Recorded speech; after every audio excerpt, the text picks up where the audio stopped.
भगवत कृपा पात्र को कोई प्यार नहीं करता। आपको लगेगा कि ऐसा कैसे, क्योंकि कृपा उसको कहीं फंसने नहीं देती, हर जगह से हटाकर और प्रभु के सन्मुख कर देती है। हमारा दुर्भाग्य है जो हमें लगता है कि हमें कोई प्यार करता है, प्रभु के सिवा कोई हमें प्यार करता है। अगर ऐसा लगता है तो हमारा दुर्भाग्य है। अगर कोई कर रहा है तो मेरे प्रभु ही स्वरूप में कर रहे हैं, ये बात तो समझ में आती है। प्रभु से विमुख होकर कोई हमें प्यार कर रहा है, ये तो बहुत बड़ा माया का फसाव हो गया, भ्रम हो गया। पर कृपा पात्र को यह भ्रम भी नहीं होने दिया जाता, दिखाई देता है इस जगत। सच्ची मानिए, हृदय की ऐसी स्थिति होती है, नहीं होता कहीं कोई ठौर ठिकाना हो, चाहे भी तो नहीं होता। उसका तो स्वभाव जन्म जन्मांतर से पड़ा रहा है ना, ममता आसक्ति करना। कोई एक बार प्रेम से बोल दे तो उसका मन कहने लगता है ये मेरा है, ये मुझे चाहता है, ये मुझे मेरा अपना है। प्रभु से विमुख करने वाली जो अपनापन की वृत्ति है, प्रभु की कृपा पात्रों के हृदय में वो उदय ही नहीं होने दी जाती। तब ये भरोसा जागृत होता है कि अब क्या गति क्या दुर्गति, में किसी लायक ही नहीं हूं कि मैं कोई दावा पेश करूं प्रभु से, मैं बड़ा व्रत नियम, मैं बड़ा जपी तपी, प्रभु आप मेरा कल्याण कर दे या मुझे परम पद। वो हृदय में देखता है किसी तो बस अब उठा भरोसा, अब तो बस लाडली जू श्यामा जू आप करुणा समुद्र आप देख लीजिए। बस हृदय से जो शरणागति प्रकट होती है, सब ज्ञान सब दिव्यताएं इसी से प्रकट हो जाती है। बहुत ही आसक्ति शरीर में सूक्ष्म होती है, कहने की बात अलग होती है मैं शरीर नहीं हूं। शरीर से परम पद प्राप्त करने की भावना भी बड़ी सुदृढ़ होती है।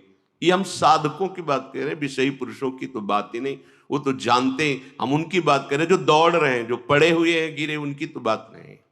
वो तो जब खड़े होंगे तब उनकी समझ में आएगी बात, अभी तो पड़े हैं विषयों में।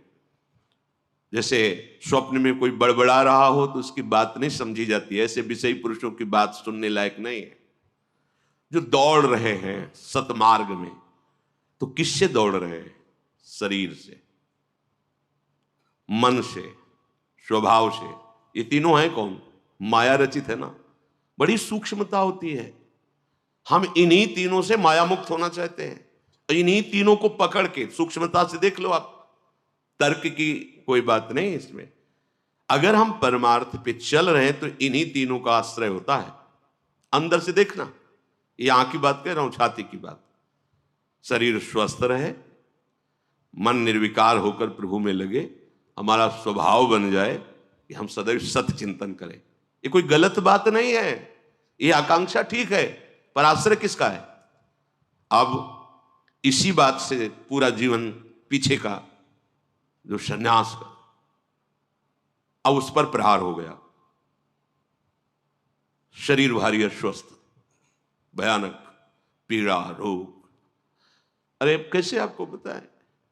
गंगा किनारे की भोली बुद्धि, हमें पता नहीं क्या, बहुत दर्द हो रहा है, बहुत परेशानी। रोटी मांगने गए ब्रजवासी में, कहा बात बाबा उदास काहे को है? भैया पता नहीं पेट में क्या, कोई कहता कीड़ा है, कोई। अरे आप क्या समझते, 250 रुपए का अल्ट्रासाउंड होता था, उसके लिए व्यवस्था नहीं थी। कई बार डॉक्टर को वो कहते थे आप करवाओ अल्ट्रासाउंड तो पता चले कहां क्या है। किसी के पास कोई संत ले गए कि संत को अल्ट्रासाउंड कराना है, तो ऐसे बात कर रहे थे जैसे किसी मुजरिम से बात किया जाता है। आप कागज दिखाइए, कागज तो नहीं है, ऐसे हम नहीं दे सकते आपको, आप कागज दिखाइए, डॉक्टर से बनवा के लाइए। ये रहने दीजिए, आप रहने दीजिए। ऐसे वो माई ने कहा मैं दवा बताऊं? वहां मिट्टी का तेल पी बाबा, दूध मठा दही घी की तो कुछ बात होती तो समझ। एक बोतल मिट्टी का तेल भर के दिया और कहा खाली पेट पी, सब ठीक हो जाएगा। मिट्टी का तेल, किडनी खराब, पता तो था लैला, और भीषण कष्ट। एक था बल, संयम से चलो, साधन में रहो। किसका?